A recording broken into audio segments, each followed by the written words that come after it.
Okay, can you all hear us? Great.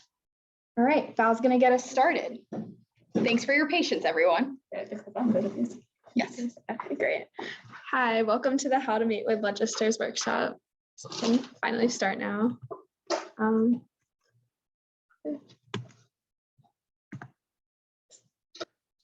Okay, so first is a brief overview. I'm sure you guys all know this, but there's 3 levels of government. The federal has powers granted by the Constitution, such as producing currency and taxes and federal welfare programs.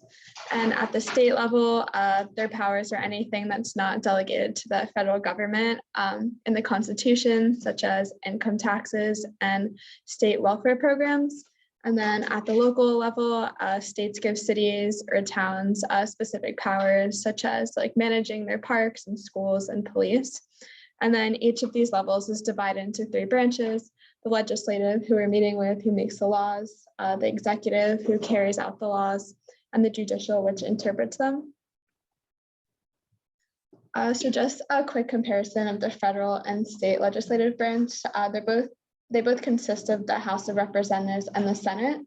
The only difference is just the number of representatives and the terms that they serve.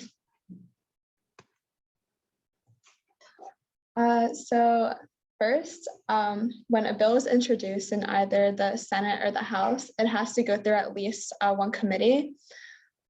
Usually bills die in committee, but assuming they don't, during a committee meeting, they discuss, amend, and vote on a specific bill. And then sometimes they even go to subcommittees.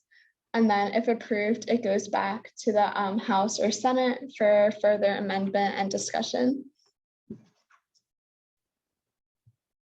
So for power mapping, it's basically thinking about who has the most power over the issue your memo is about, which level of government do you have access to and want to meet with, what's important to each of the people that you have mapped, and how will these people be influenced, and what specific things do they care about.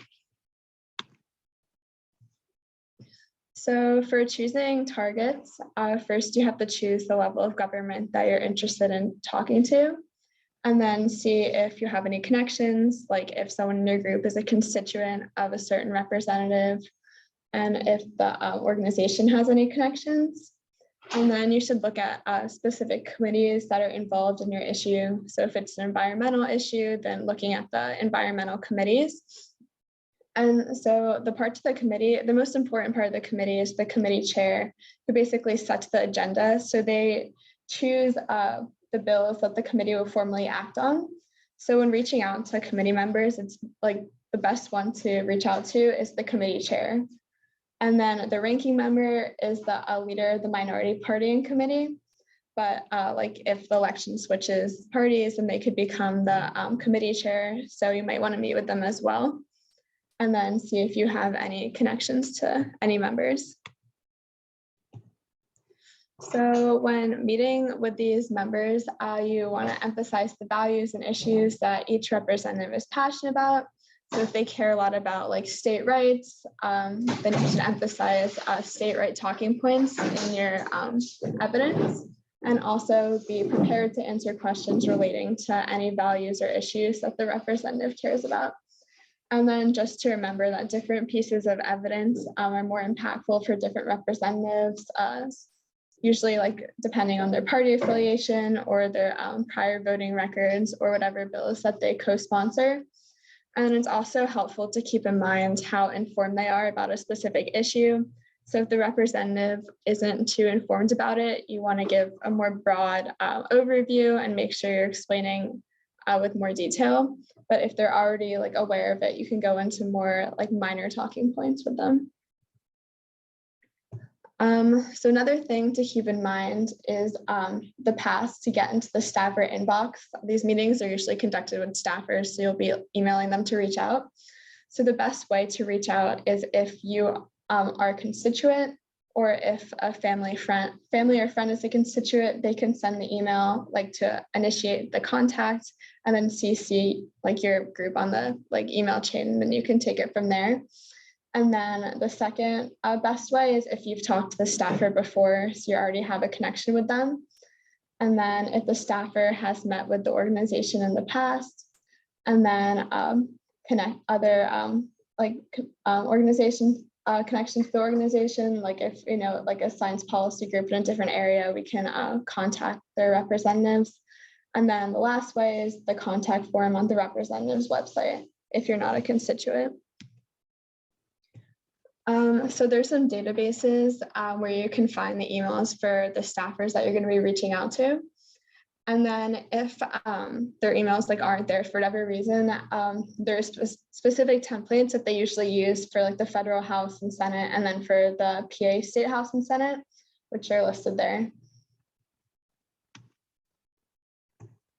And then to find the voting history and co-sponsored bills, there's two websites that are really helpful for this. For the first website, the Just Facts one, the two pictures correspond with that. So if you just search your representative and then click on the votes tab, you should be able to see both their prior voting history along with their co-sponsored bills.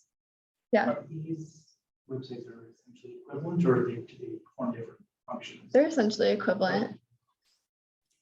Val, do you mind repeating the question for the virtual audience? Oh yeah, the question was just if the websites are different or similar and they have the same content. And then just a few discussion questions to go through. I would suggest starting with the first one. If there's some time, you can move on to the next, the last two, with your memo groups. So with that, does anyone either in the virtual setting or in person, do you guys, are your memo teams here, or are you all kind of on your own today? You're not here. I'm on my own today. Okay. So then I think what we will do for the virtual people is I'm going to create 3 breakout rooms and let you all choose to split yourselves up, but just so you can have a little bit more in-depth conversation while we're in those. And then we'll just have discussion in person for you guys, if that works. I don't know if I just wanted to check on the information in the workshop because I was interested from a staffer's perspective. So I don't know if it's fair if I'm in any of the groups because I am actually a staffer. Oh, I think that brings a very valuable perspective. So just to have a discussion, definitely feel free to join any of the breakout rooms. Okay, cool.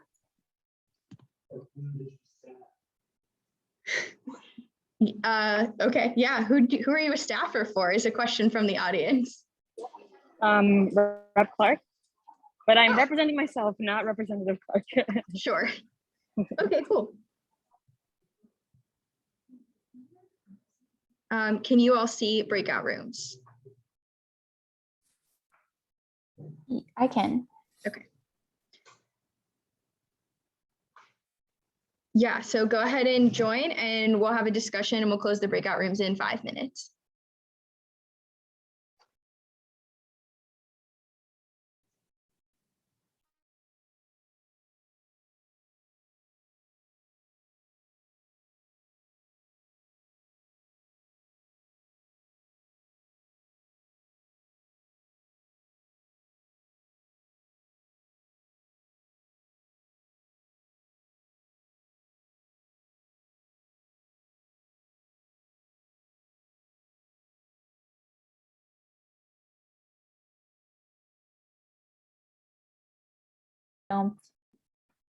One week before the proposed meeting time, and meetings are often confirmed pretty short notice, like within a few days or even the day of the meeting.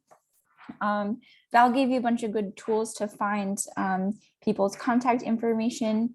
Ro in the chat also mentioned that Legistorm is a good resource for finding people's emails.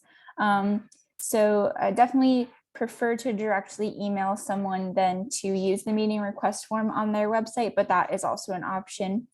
You want to keep your emails brief. Their inboxes are probably pretty flooded with requests. and bold the key information that you want them to pay attention to, and include that information in your subject. So who you want to meet with, when, and what issues you want to discuss. Next slide.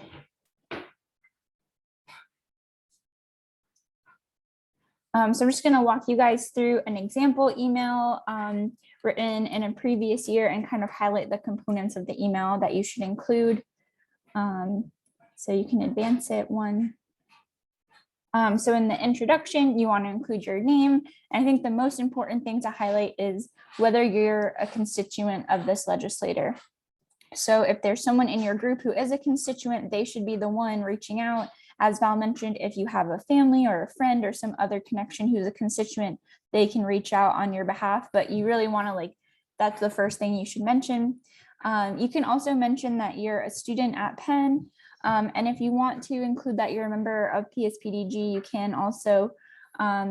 There might be some groups that might not want to mention their affiliation with Penn. So that's something that you can discuss specifically with your memo group. But as long as you're advocating as an individual, you are allowed to mention that you're a student at Penn.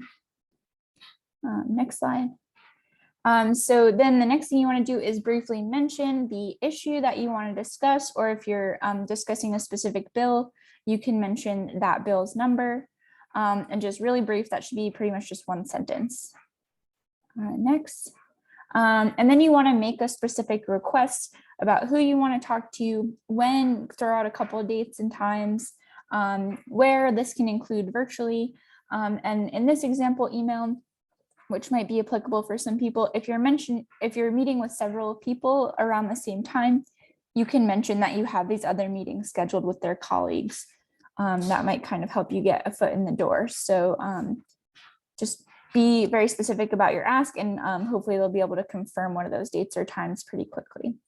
And then lastly, in your signature, just include kind of all of your relevant affiliations and contact information. If you're a constituent, put your mailing address so that they can see that you do live within their district, and then any contact info that you want to provide besides your email. All right, next slide. So kind of as Val already mentioned, there are several people within the legislator's office. There's legislator themselves, the chief of staff, who kind of is responsible for the overall functioning of the office, sort of more of a managerial position. There's legislative aides, which specialize in a broad policy area like all of education or all of healthcare. There's legislative correspondents who deal with contacts from constituents, and then there's interns who might also be dealing with emails and phone calls. But likely, next slide, you'll be talking to either a legislative aide or a legislative correspondent at the federal and the state level. So you'll probably not be meeting directly with the legislator. Next slide. So just wanted to give you guys some general things of what to expect during the meeting. So about 1 hour before the meeting, you can send a reminder that the meeting is happening, and you can attach your one-pager, which is something that Katie is going to be talking about in the next section. You want to bring a small group with you, likely your memo group, if that's where you're already kind of the unit that you're working in. And just know that you'll have limited time, about 20 to 30 minutes. So you're not going to be able to present all of the information in your memo. So you want to be kind of selective about which talking points you're going to use. I'll be discussing a little bit more how to select those talking points depending on who you're talking to. And then you just want to be organized. So decide who in your group will be presenting specific talking points. And in general, these are people that have many meetings a day. They're very busy, so just be courteous and appreciative of their time. Next slide. So during the actual meeting, once you get there, briefly introduce your group and why you're there. This was a tip from some of the people who have already been to these meetings before, but you can kind of compliment them on a specific action the office has taken, like, oh, we thank you, your office, for doing XYZ related to this issue. And that kind of shows that you did your research. Compliments never hurt, and you're kind of trying to build a rapport with their office. And then a good place to start the conversation is just by asking what their familiarity is with the issue. You're going to do a little background research, so you'll probably have a good idea of how much context they'll need, but it's a way to sort of start the conversation. You'll have about 15 minutes of material prepared, but if ideally you want this to be more of a dialogue than an actual presentation, so starting out with something more conversational will be helpful. You can use your one pager as a visual. Again, Katie's going to be going into that in more detail later. And then at the end of your meeting, you want to leave the person that you're meeting with a specific ask of that legislator, a specific action that you want them to take around this bill or issue. I do know that there are some groups this year that are taking more of an educational approach. So if that's the case, you won't have an ask, you'll just be presenting multiple options without necessarily recommending which you think is the best one. So you kind of know who this applies to. Next slide. So for choosing your talking points, as Val mentioned, you have a limited amount of time. You don't want to use the same talking points for everyone that you're meeting with, because everyone kind of has their unique background, things that motivate them. And so you want to do a little bit of research on who you're meeting with. Since this is likely going to be a staffer, you can find information about them either on the campaign website or on LinkedIn. And that will kind of give you an idea of what their background is and how much context they might need to understand the issue that you're talking about. As Val showed, you can research the legislators' voting record and public stances on the issues. I'll also show on the next slide a little bit more how to do that to get an idea of what sort of their official stance is on this issue. And then when you're choosing your evidence, I think we're all scientists, we like hard facts, but personal stories can be really effective and persuasive, and particularly for a legislator, they're thinking about how this issue impacts their constituents. So if you can find a specific piece of data about how this issue is affecting the lives of people that live within their district, that I think would be the most compelling evidence to present. Next slide. And then, yeah, this is just an example of where you can find some more information about their stances on issues. So on their actual website, they'll usually have a page that gives like sort of their official comments on different issues. And then also on justfacts.votesmart.org. In addition to their voting record, there's also a positions section, and that will give kind of more of their implied positions based on their voting record, as well as public comments that they've made. And these little green circles next to the issue, there's a key that tells you, is this like an official stance? Is this something that we are kind of assuming a little bit based on statements that they've made? Or have they like not commented on this issue at all? So that's a good resource for getting some background on your legislators' stances. Next slide. And just lastly, after the meeting, whoever initially reached out to set up the meeting should send a personal thank you email. In that email, you can answer any questions you weren't able to talk about during the meeting. You can reiterate that specific ask, that action item that you want the legislator to take, again, if that applies to your group. And then you can attach your one pager and any other resources that you might have discussed during the meeting. And you can offer your expertise on issues in the future. You want to be trying to build a working relationship with this office. So hopefully they're consulting experts and scientists when they're making these important decisions in the future. Next slide. I just wanted to leave you guys with a little bit of a thought exercise. Thinking about what pieces of evidence would you use to convince someone who has no background on your issue, someone who agrees with your stance, but maybe you want to give them some more nuance about the issue and the particular action you want them to take, or someone who disagrees with your stance and how you might convince them to come around. So I don't know, are we going to try to do the breakout rooms again? Yeah, I think we will go back to breakout rooms. And I'm going to stop that. So we'll go back to breakout rooms, and if you guys have memo teams, together in the breakout rooms? Was that how that panned out? The people who have teams here were in the same room? No, okay. Okay, well, still, let's go back to the breakout rooms.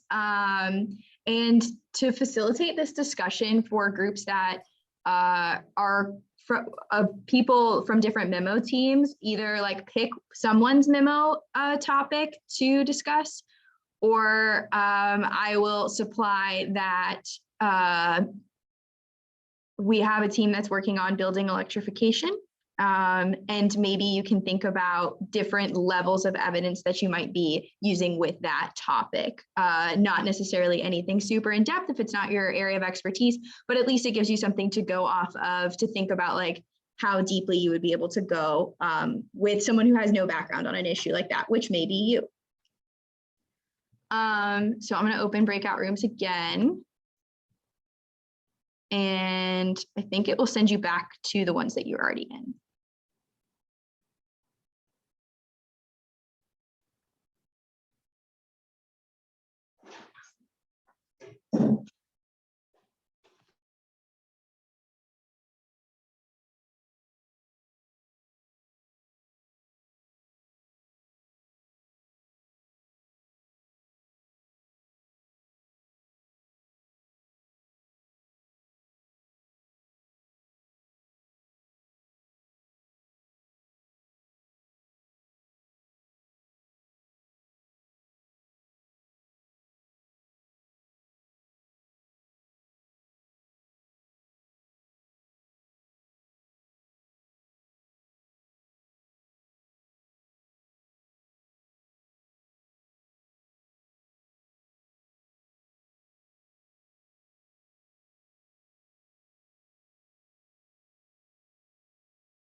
Thanks.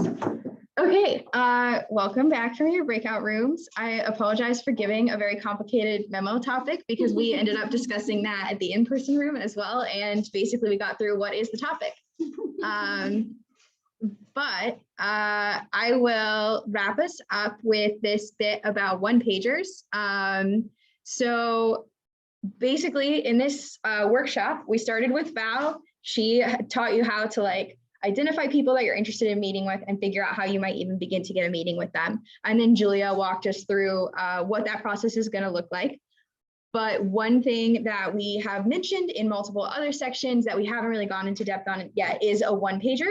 So this is pretty much a piece of currency in the policy world that we're going to use as a tool for explaining our issue to a legislator, or really anybody who's interested in talking about our issue with us. This is a condensed overview of a memo topic and what you plan to address in the meeting, but it by no means covers all of the points that were in your memo. This is going to be centered around your legislative asks and figures to support the points that you're trying to make in your meeting. And so this is going to include who you are and from whom you are asking something, what you're asking for, and why is this important.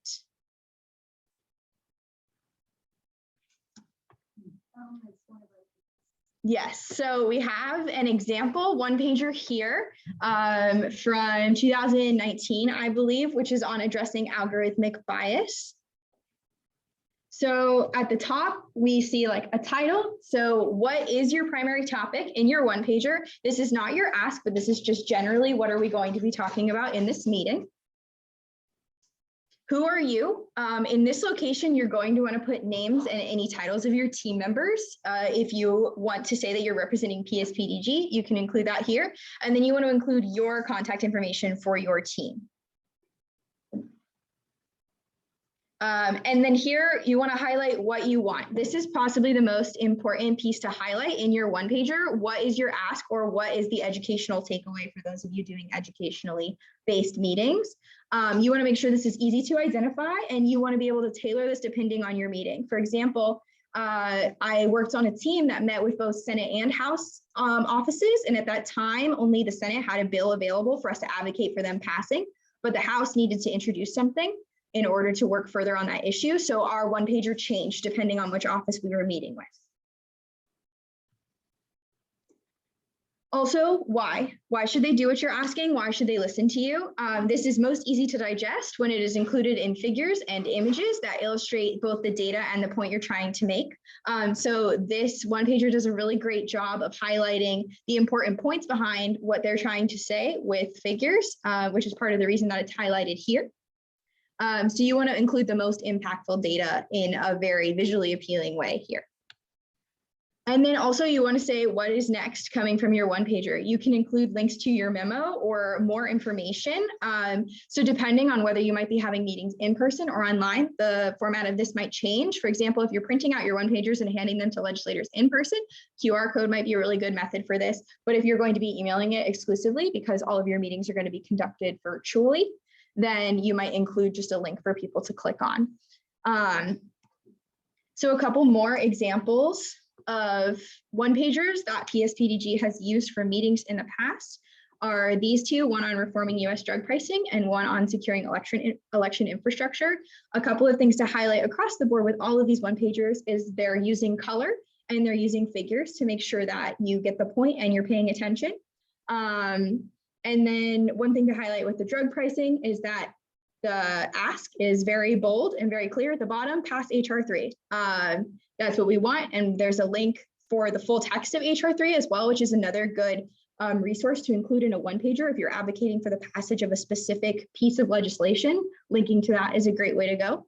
And then with the securing election infrastructure, also they have their published memo linked and they have really good data also showing why this issue matters and what you can do about it. So how you might use this tool in the meeting. First of all, as you're preparing for your meeting, a one pager is a really good thought exercise for condensing your main points into a digestible amount of information for what is going to be undoubtedly a very short meeting. So when you're thinking about what is important to include in a one pager, this is also going to help your team prepare your talking points for when you're having the meeting. You want to send this ahead of your meeting. If you're meeting virtually, probably about an hour before your meeting. If you're meeting in person, this may not be something that you deliver until you arrive. But giving it to a staffer ahead of time is going to give them an opportunity to know what you're going to be talking about before and possibly even review that data very briefly so that they have questions prepared. It's going to encourage more of a dialogue, which is really what you want to be doing in these meetings. You may also be able to use it to reference your figures and your data during the meeting. So you may screen share it, you may pass out copies, whatever that looks like for you, but it does give you numbers written down. You don't have to memorize them, which is also another great bonus, but you can always have your data available to you. And then when you send your follow-up email, this is going to allow you to follow up with the main points in a very digestible way. And also in the event that whoever you're meeting with is very interested in your topic, this is going to give them something to circulate to other people. So it saves them a step. They're able to better advocate on what you're talking about if they already have your one pager available. So one last talk amongst yourselves topic, but we'll see how this one pans out, is that what would be key takeaways from your meeting and what data would best illustrate your points. This is supposed to be an opportunity to start fleshing out a one pager amongst memo teams. So if you guys have picked a topic in the breakout rooms, is that how those are going? Yeah, okay. So then we can send you back to the breakout rooms to go over, to kind of go think through these questions for whatever topic you've already been working on, and we will do the same probably with building electrification here in person.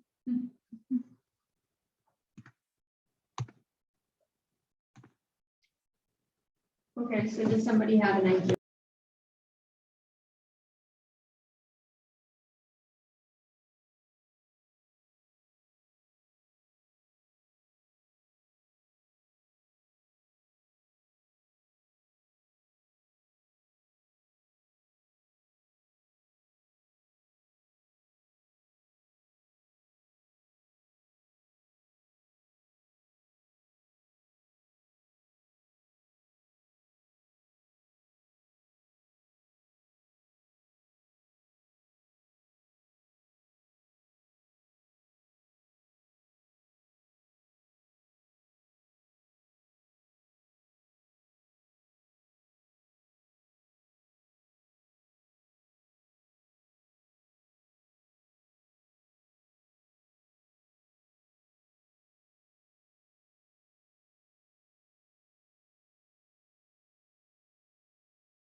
Okay, welcome back, everyone.